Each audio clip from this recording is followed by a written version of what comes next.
दशहरा अथवा विजयादशमी पर्व क्यों मनाया जाता है, जानिए। बुराई पर अच्छाई की जीत और असत्य पर सत्य की जीत का उत्सव विजया उत्सव। 1. माता ने किया था महिषासुर का वध। इस दिन माता कात्यायनी दुर्गा ने देवताओं के अनुरोध पर महिषासुर का वध किया था, तब इसी दिन विजय उत्सव मनाया गया था। इसी के कारण इसे विजयादशमी कहा जाने लगा। विजया माता का एक नाम है। ये पर्व प्रभु श्री राम के काल में भी मनाया जाता था और श्री कृष्ण के काल में भी। माता द्वारा महिषासुर का वध करने के बाद से ही असत्य पर सत्य की जीत का पर्व विजयादशमी मनाया जाने लगा। 2. श्री राम ने किया था रावण वध। वाल्मीकि रामायण के अनुसार भगवान राम ने ऋष्यमुख पर्वत पर आश्विन प्रतिपदा से नवमी तक आदिशक्ति की उपासना की थी।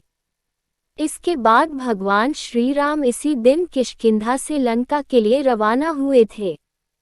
ये भी कहा जाता है कि रावण वध के कारण दशहरा मनाया जाता है। दशमी को श्री राम ने रावण का वध किया था। श्री राम ने रावण का वध करने के पूर्व नीलकंठ को देखा था। नीलकंठ को शिवजी का रूप माना जाता है, अतः दशहरे के दिन इसे देखना बहुत ही शुभ होता है।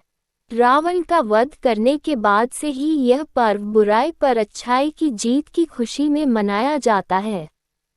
3. पांडवों की जीत।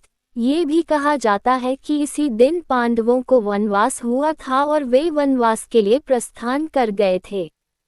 इसी दिन अज्ञातवास समाप्त होते ही पांडवों ने शक्ति पूजन कर शमी के वृक्ष में रखे अपने शस्त्र पुनः हाथों में लिए एवं विराट की गायें चुराने वाली कौरव सेना पर आक्रमण कर विजय प्राप्त की थी। इसी दिन पांडवों ने कौरवों पर भी विजय प्राप्त की थी। 4. सतीदाह। ये भी कहा जाता है कि इसी दिन भगवान शिव की पत्नी देवी सती अपने पिता दक्ष के यज्ञ की अग्नि में समा गई थी। 5.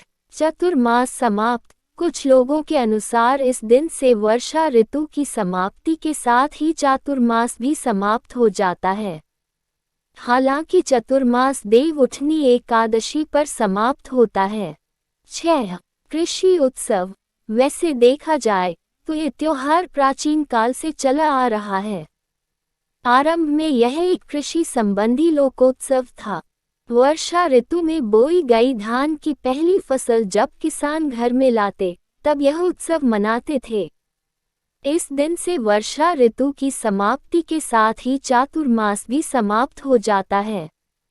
वर्षा ऋतु में बोई गई धान की पहली फसल जब किसान घर में लाते, तब यह उत्सव मनाते थे। इस काल से सेहत बनाने का समय प्रारंभ होता है। 7. शमी देने का प्रचलन। माना जाता है कि दशहरे के दिन कुबेर ने राजा रघु को स्वर्ण मुद्रा देते हुए शमी की पत्तियों को सोने का बना दिया था, तभी से शमी को सोना देने वाला पेड़ माना जाता है। ये भी कहा जाता है कि एक ब्राह्मण ने एक राजा से दक्षिणा में 1 लाख स्वर्ण मुद्राएं मांग ली थी, तो चिंतित राजा ने एक दिन की मोहलत मांगी। राजा को सपने में भगवान ने दर्शन देखकर कहा कि शमी के पत्ते लेकर आओ, मैं उसे स्वर्ण मुद्रा में बदल दूंगा। ये सपना देखते ही राजा की नींद खुल गई। उसने उठकर शमी के पत्ते लाने के लिए अपने सेवकों को साथ लिया और सुबह तक शमी के पत्ते एकत्रित कर लिए। तभी चमत्कार हुआ और सभी शमी के पत्ते स्वर्ण में बदल गए। तभी से इसी दिन शमी की पूजा का प्रचलन भी प्रारंभ हो गया।